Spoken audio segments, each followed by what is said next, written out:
When you bring your child home for the first time, you want a baby monitor you can trust. When you choose Stork, you choose technology trusted to monitor 10 million babies in hospitals every year. Stork continuously tracks your baby's pulse rate, oxygen saturation, and temperature. Visit MassimoStork.com to learn more. Stork, a revolutionary baby monitor, is born. Stork is not a medical device. Read and understand all product labeling. Massimo data on file. Moms and dads, I bet you can relate to this email. Kirk, my son is just like the kids you described in your podcast. He comes home feeling defeated after school, feeling like he isn't smart. But I got him Crunch Labs and he loves it. Building the new toy and watching Mark Rober makes him feel smart. And then he explains, talking a million miles a minute, like our kids do, all the cool science facts he's learned. It's like I get my real kid back when he's building his Crunch Labs toy. And that is exactly why I was so psyched when my niece first told me how her son loves Crunch Lab. Confession, this is the one sponsor I wanted more than any other because it's such a perfect fit for our kids. So go to crunchlabs.com/calm and you'll see why. Crunch Labs is a STEM monthly subscription build box for kids. Your kids get a really fun toy in the mail every month. And what kid doesn't love that? And then they put it together by watching a step-by-step video from former NASA engineer Mark Rober, where he teaches all the cool physics that make the toy work. Mark's passion is helping kids think like engineers. And this helps your kids develop resilience and problem-solving skills while having a ton of fun. Get your kids something they will actually love, use, and look forward to getting all throughout the coming year. Build your child's confidence now. Visit crunchlabs.com/calm and get your kids Crunch Labs today. Hey everybody, this is Kirk Martin, founder of Celebrate Calm. Welcome to the Calm Parenting Podcast. Hey, please share this with others. If you find this helpful, say, hey, listen to this podcast, guys, all right. Listen, I want to talk to you about your kids, right? Because most of your kids, here's some insight. Most of your kids that are strong-willed kids feel very different.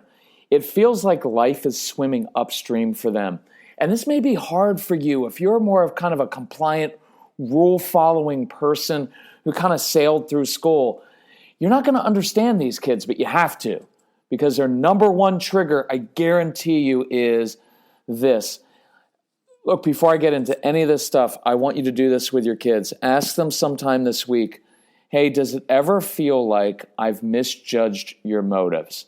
It is a huge trigger for your kids because they feel judged, they feel very misunderstood, and that will cause them to shut down. And what happens with these kids, it seems like everything's like swimming upstream, everything's difficult. I get it, they make everything difficult. It's like no one's ever happy with them. It's like they're never happy. You end up getting a strained relationship because it's never good enough. Right? These kids often will say, I feel teamed up on. It's like nobody likes me. So what happens when that happens in your life? You end up shutting down. You become defiant. You're not motivated. You just sit and play on your video games and you don't do anything. And then what happens is your anxiety skyrockets as a parent because you start thinking like, well, what's going to happen to this child, right? Look, I just got this email from a parent, really good parents. And they tell me all about their child, all about their child, all about their child. And they're like, well, we're just unsure what the future holds for him. Well, let me give you a little perspective on that and kind of reorient us because we get so caught up in our anxiety about what we need to do that we end up making things worse for our kids. The truth is, I didn't know what the future held for me when I was 21, when I was 26. And that's when we had Casey. When I'm 35, when I'm 43, I didn't know what the future held. It was changing all the time, right? And so, our parents gave us some space so that we could figure life out. And what they were saying was, we're going to give you some space because we believe that you're capable of figuring life out as it unfolds. Why don't we afford our kids the same opportunity, right? Because we're always trying you got to figure out, you have your plans. Look, I'm all about plans. I'm a very purposeful, intentional person. I taught Casey from a young age. If you want to get something done in life, you have to have written goals. They've got to be written. They've got to be specific. They've got to be measurable. I'm all over that stuff. We preach it, we teach it, we live it. But for many of your kids, you know what would really help them out is to have an adult in their life who would say, you don't have to have it all figured out now, but I've seen what you're capable of, and I know that your future is going to be good. It's going to be a struggle because that's part of life, but I believe you're capable of overcoming that. But don't worry about having it all figured out yet. You don't have to know what your major in college is going to be. And by the way, many of us did things differently than we thought we were going to do in college, right? And so our life path took us in a lot of different ways. I want you to prepare your kids for a different life path, right? And so I think what happens is, well, I know what happens. We are contributing to our kids' anxiety. It's no wonder that kids today are vaping and smoking and all into video games and doing drugs. And we have a lot of really nice areas of the country, affluent areas, a lot of suicide. Why? Because there's so much parental anxiety, and you can't separate that from your kids because we're the leaders in the home. And if we're all anxious and we're not sure and we're not confident in our kids, guess what? They're not going to be confident in themselves. And that's why we teach so much about the quickest way to change your child's behavior is to first control your own. If you can't control your own anxiety, how are your kids going to control it? So I want you to normalize anxiety for your kids, normalize life for them, and let them know you're going to be all right. Right? So watch what happens. Our anxiety skyrockets. So we start to lecture and threaten our kids, and we start to plead with them. And we're like, what can I do to get through to you? Because you're capable of doing so much more. And if you just apply yourself, you're not living up to your potential. And the kids shut down. Look, this stuff happens at age 4. It happens at age 2. Why isn't my child doing this? Why is it? Look, and look, I encourage you, if you've got young kids, you can prevent a lot of these things from happening, because guess what happens? By the time you get to middle school, by the time you get to the tweens and teens, no consequences work, no threats work, and the relationship is now damaged. And many of you find yourself in that place where your relationship is damaged. And you're going to try all kinds of things like a family contract, like consequences, and they're not going to work, because it is human relationships and trust between a parent and a child that will motivate your child, that will change your child's attitude, that will get them to start working in school. And so we always heard this from parents, like, I wish there was an instruction manual for these kids. And we were like, there is, because we created one, right? Based on working with 1,500 kids in our home. I've worked with almost 1 million families now. And over the years, and we've in our own son.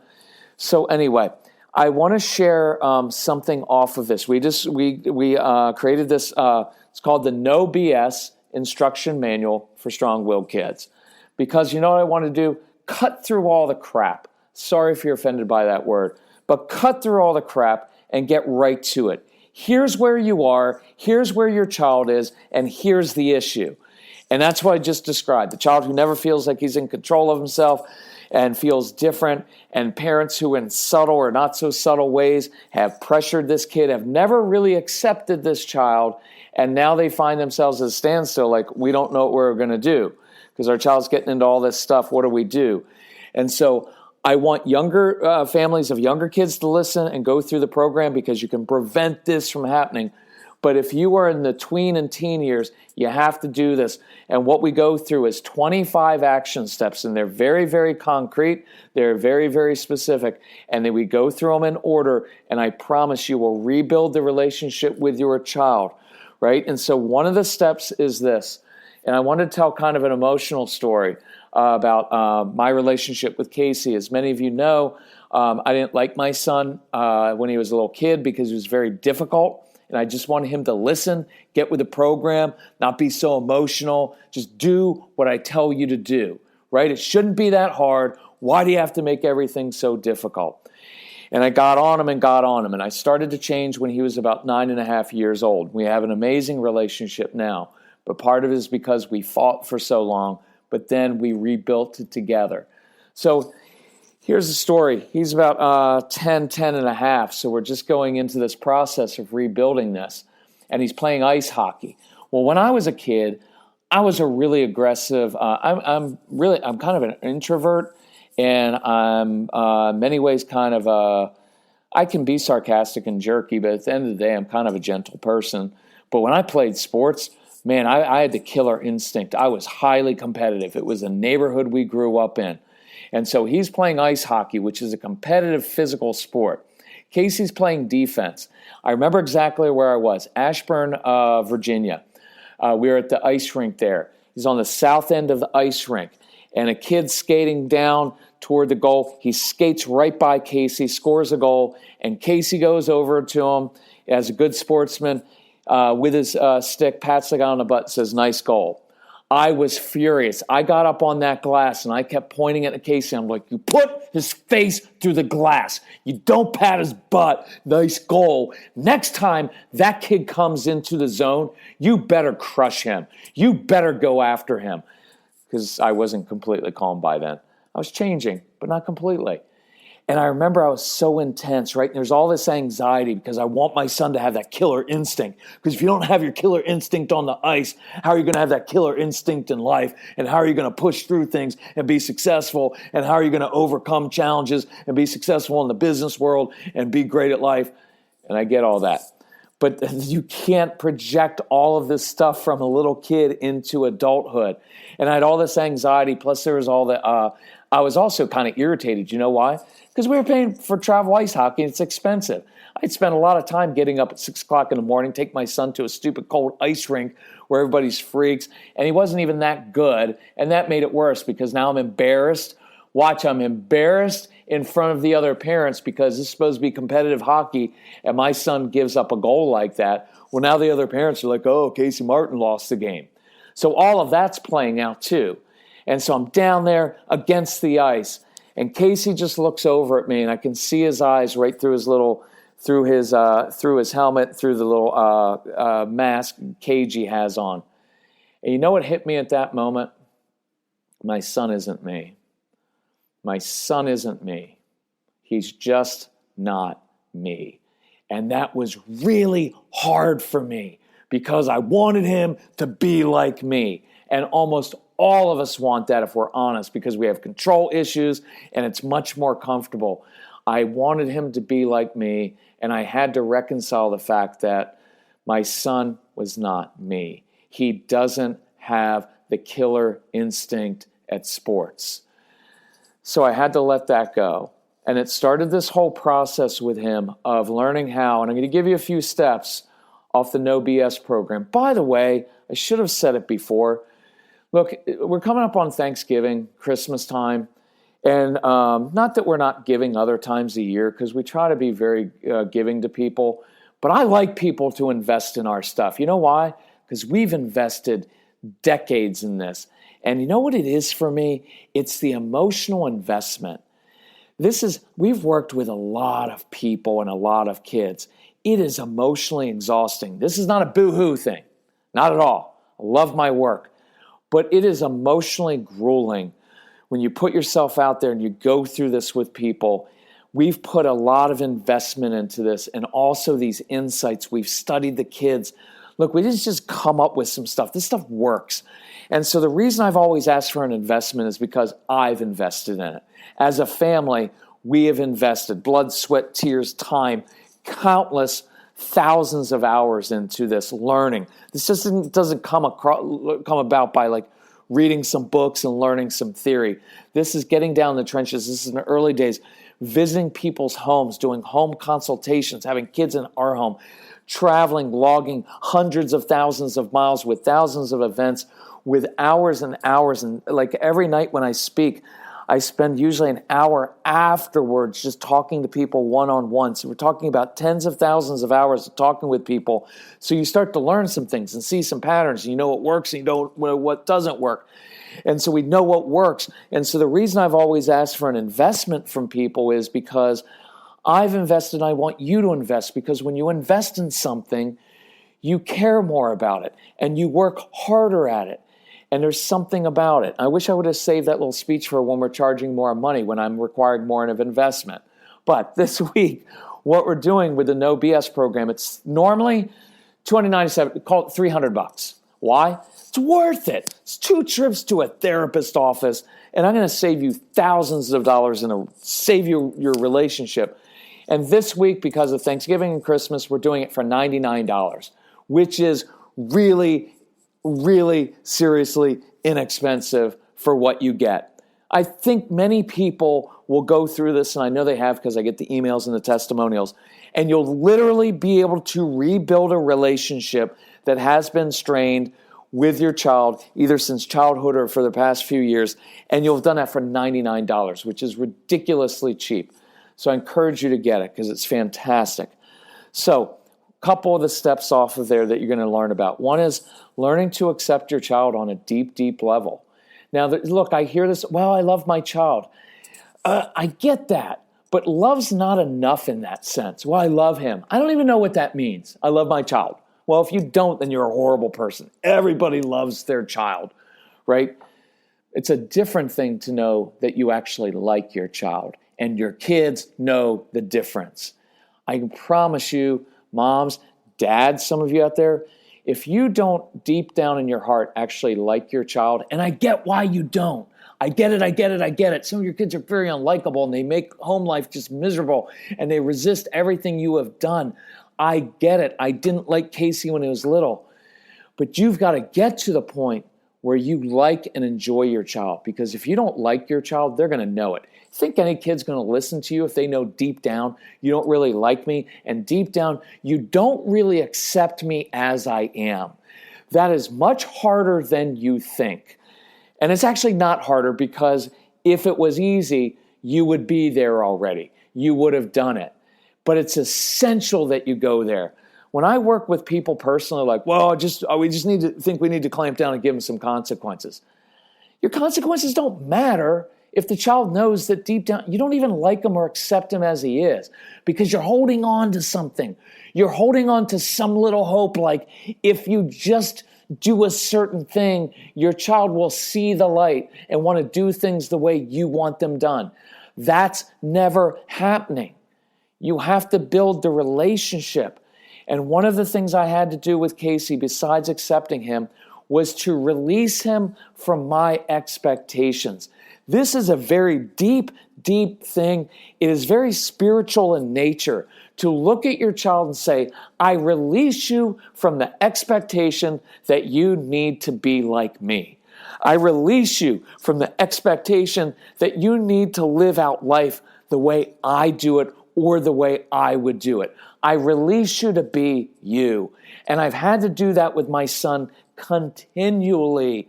And I've noticed every time I've done it, and we show you in the program exactly how to do it with words, with writing, with text, with the attitude toward it. It's really powerful. And every time I've done that, I've noticed growth in him. It's like when I release him, it's like I'm releasing him from being in my little box, stuck under my thumb, right? There's an expectation that Casey always had, and he became tentative with things because he's like, was this the way my dad wants it done? What if I can't live up to my dad's expectations? What if I can't do it the way my dad would do it? That's stifling for kids. But every time at different stages, I've said, I release you, Casey. I honor who you are. And I want to honor that by releasing you from being like me and being who you're supposed to be. And I step back, and when I've done that, he has grown inside. He's had the space to step up and try new things and do it the way he needs to do it. And it has also done something on a deep level in that it has brought us closer, because he knows I'm not just back there behind the scenes, disappointed all the time. By the way, watch that. Honestly answer this inside your heart. Is there a sense inside of you? Do you kind of walk around all the time thinking, I'm just kind of disappointed in my child? Because again, your child will pick up on that. And if he knows that there's this thing inside that's like, My parents are never quite satisfied with me. They've never quite accepted me as I am. They've never quite understood me, and they've misjudged my motives. I promise you, if that's the case, your child will not be motivated. He will not be compliant. He will likely resist you, shut down. This is when all these kids now are seeking an escape from it. So they vape and they get into their video games and they get into drugs and alcohol because they want the escape, because deep down the people in their lives who are supposed to accept them and to be able to motivate them don't really like them at heart and haven't accepted them. I encourage you to begin doing this immediately. Immediately. Don't wait on it. Well, I just need to wait until his attitude changes. And when his attitude changes and he starts doing some stuff around the house and starts showing that he can be, it doesn't work that way. You're the grown-up. You're the leader. We are the leaders in the home. It is up to us. Look, sometimes it takes great humility as a parent to break down walls. You and your child have walls built up. I guarantee you, if you have strong-willed teenagers, this is the case. And those walls are built up. And they're not going to come down because your child takes the first step. And you can think that all the time. Well, I'm the authority figure. It's just an immature mindset. And it doesn't work in life that way. You've got to be the grown-up who becomes humble and who takes the first step because you're the leader, and that's what leaders do. And if you want your child to be motivated and to work hard and to have a good attitude, you're going to have to take the first step and learn to accept and this child to release from expectations. And in that program, we go through releasing that child from the expectation that he's supposed to be like siblings.